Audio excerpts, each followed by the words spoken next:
जुम्लामा विकास होस्।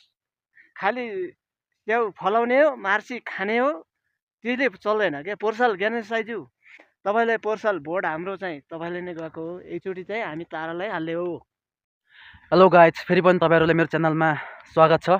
आजको च्यालेन्ज चाहिँ कस्तो रहेको छ भन्नाले यो पालिको जुम्लाको भोटिङ चाहिँ कसलाई हुन्छ र जुम्लावासी नयाँ जेन्जी पुस्ताहरूले यो पालिको भोट हालेर कसलाई जिताउन चाहनुहुन्छ त्यसको बारेमा केही नयाँ कुराहरू लिएर आएको छु।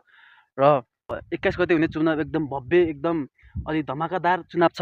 र त्यसैले तपाईँ यो पालिको चुनावमा जुम्लाबाट उठ्नुभएको उम्मेदवार अब 3 जना मध्ये दिपबहादुर साई, ज्ञानेन्द्र साई र नरेश भण्डारी मध्ये 3 जना मध्ये कुन व्यक्ति एकदम योग्य लाग्छ र कुन व्यक्तिले जुम्लाको लागि विकास गर्न सक्छ भन्ने तपाईँमा भरोसा के कतिको छ र अनि तपाईँको भोट चाहिँ यो पालिको कसलाई हुन सक्छ? यसपालि त पोहोर साल त ज्ञानेन्द्र साईकन जितिकन गया हो। अनि ज्ञानेन्द्र साईको ऊ चाहिँ खालि के भन्छ, कटालो समान्नुपर्छ, कटालो समान्ने नेता पठाउनुपर्छ। कटालो समान्ने नेता होइन, हामीलाई जुम्ला बनाउने, कर्णाली राजमार्ग बनाउने नेता चाहियो क्या। ज्ञानेन्द्र साई सधैँ गएर कटालो समान्ने, अक्को समान्ने हुन, टेबल ठोक्ने टेबल ठोक्ने त्यस्तो तरिकाले विकास पनि हुन्न होइन।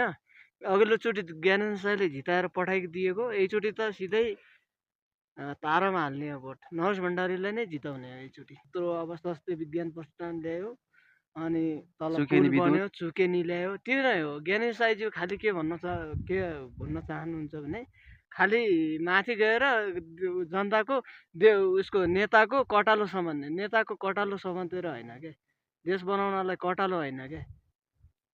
धर्मेन्द्र भण्डारीको चाहिँ तपाईँले एकदम मिठो परिस्थिति देख्नुभयो होला। उहाँको भनाइ कस्तो छ? उहाँको भनाइ एकदम ठिक हो। जुम्लामा जनताहरूको पीडा बुझेर जनताहरूको ठाउँमा गएर विकास गर्ने नेता चाहिएको रहेछ खासमा। त्यो अब मन्त्रालयमा गएर टेबल ठोक्ने, कठालो समान्ने त्यस्तो नेता चाहिए होइन। र उहाँको भोट चाहिँ यो पालिको तारामा, र तारामा हालेर नरेश भण्डारीलाई जिताउनको लागि उहाँको एकदम ठुलो भूमिका रहन सक्छ भन्ने मलाई आशा लागेको छ। र अनि तपाईँ चाहिँ के भन्न चाहनुहुन्छ? तपाईँ ठिक छ। ल ठिक छ गाइज, होइन, यो चाहिँ मेरो च्यानल हो र यो च्यानलमा एकदमै सब्सक्राइब, लाइक, कमेन्ट, फलो चाहिँ गर्नु पऱ्यो। र उहाँ दाइको भनाइ चाहिँ कस्तो छ, हजुरहरूलाई कस्तो लाग्यो, यसो फिडब्याक दिनु होला होइन। अनि तपाईँहरूको भोट चाहिँ कसलाई हुन्छ र तपाईँहरूले कसलाई भोट हालेर जिताउन चाहनुहुन्छ त्यो चाहिँ कमेन्टमा गएर भन्नु होला।